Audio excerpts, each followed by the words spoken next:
कुरुक्षेत्र का महायुद्ध शुरू होने वाला था। अर्जुन, महाबली योद्धा, अपने धनुष को नीचे कर युद्ध करने से हिचकिचा रहे थे।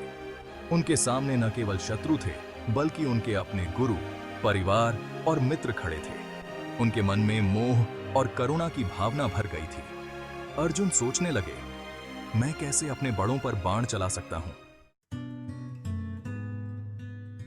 अर्जुन की इस दुविधा को देखकर भगवान श्री कृष्ण ने उन्हें पहला महान सत्य बताया। आत्मा कभी नष्ट नहीं होती। यह शरीर नाशवान है, पर आत्मा अमर है। शरीर त्यागने से आत्मा को कोई हानि नहीं होती। जैसे मनुष्य पुराने वस्त्र त्याग कर नए वस्त्र धारण करता है, आत्मा न जन्म लेती है न मरती है। श्री कृष्ण ने यह स्पष्ट किया कि मृत्यु केवल शरीर की होती है, आत्मा सदैव जीवित रहती है।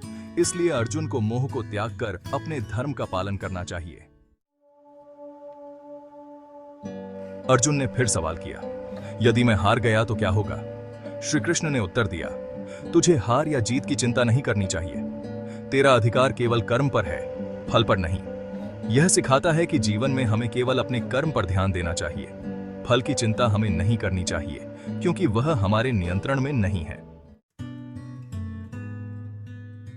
श्री कृष्ण ने अर्जुन को तीसरा सत्य बताया। जीवन में सुख और दुख, जीत और हार, लाभ और हानि एक जैसे हैं। उन्हें समान रूप से स्वीकार करना चाहिए। यह जीवन का नियम है। जैसे दिन और रात एक के बाद एक आते हैं, जीवन का यह संतुलन हमें सिखाता है कि हर परिस्थिति में हमें धैर्य रखना चाहिए।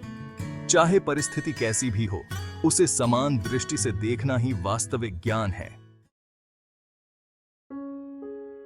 अर्जुन की करुणा और मोह उन्हें युद्ध करने से रोक रहे थे। तब श्री कृष्ण ने उन्हें बताया कि भावनाएं क्षणिक होती हैं।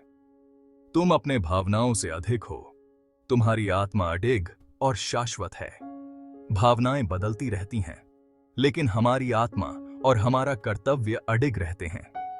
इसी सत्य को पहचानकर अर्जुन को अपने कर्म पथ पर आगे बढ़ना था।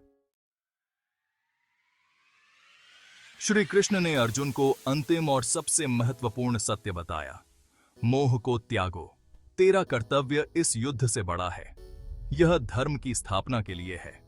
इस युद्ध में तुझे अपने मोह, अपने स्वार्थ और अपनी भावनाओं से परे जाकर धर्म का पालन करना होगा। जब अर्जुन ने यह सत्य समझा, तो उन्होंने अपनी करुणा और मोह को त्याग दिया और धर्म के मार्ग पर अपने कर्तव्य का पालन करने के लिए तैयार हो गए। तैयार हो गए। श्री कृष्ण के उपदेश केवल उस समय के लिए नहीं थे। ये अमर सत्य आज भी हमारे जीवन में उतने ही प्रासंगिक हैं। जब भी हम जीवन में किसी कठिनाई या संघर्ष का सामना करें, इन दिव्य उपदेशों को याद करें। मोह को त्याग कर अपने कर्तव्य का पालन करें और परिणाम की चिंता किए बिना कर्म करते जाएं। यही जीवन का सच्चा मार्ग है। गीता के और भी दिव्य संदेशों को जानने के लिए हमारे चैनल को सब्सक्राइब करें और नोटिफिकेशन ऑन करें, ताकि हर नए वीडियो की जानकारी आप तक पहुंचे।